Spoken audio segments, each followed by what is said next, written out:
我是云南博联酒店行政总厨李明，这是我自己经营的一个有机菜园。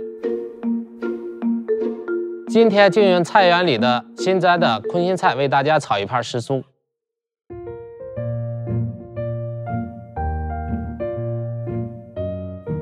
这空心菜我们已经掐过第4次了，浇水以后呢，又立马长出新芽来。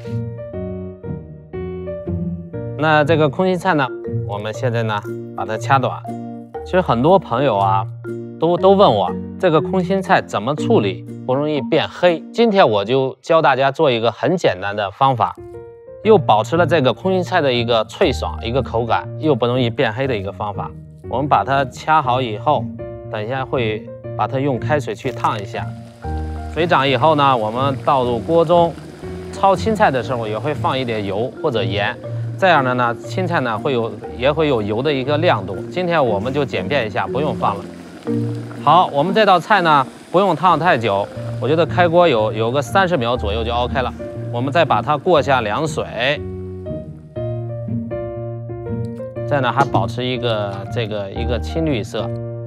下一步呢，我们来兑一个空心菜的一个汁水，一个水豆豉放1勺，还点汁水。2大勺的酱油，好，1勺醋，然后香麻油，我们会兑一些温开水在里边。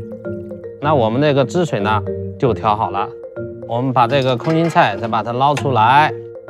如果在家里呢，我们自己做的话，就简单的冲下凉水就可以了，一定要把它控干净。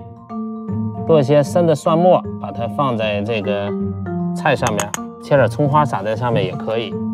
我们一般在家里如果做的时候呢，我们直接把热油可以呛在碗里，这样安全一些。但是我们在酒店专业的厨师呢，习惯性把辣椒、花椒倒在勺子里边，用热的油把它炸香。哇，听到声音没有？但是大家要记住啊，要保护好自己啊，不要烫着。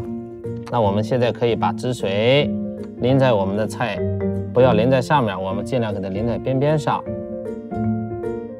其实大家不喜欢把花椒放在蔬菜里边的话，我们用花椒油淋在上面一样 OK。今天这道空心菜就做完了，只要你们按照我的方法去做，绝对好看又好吃。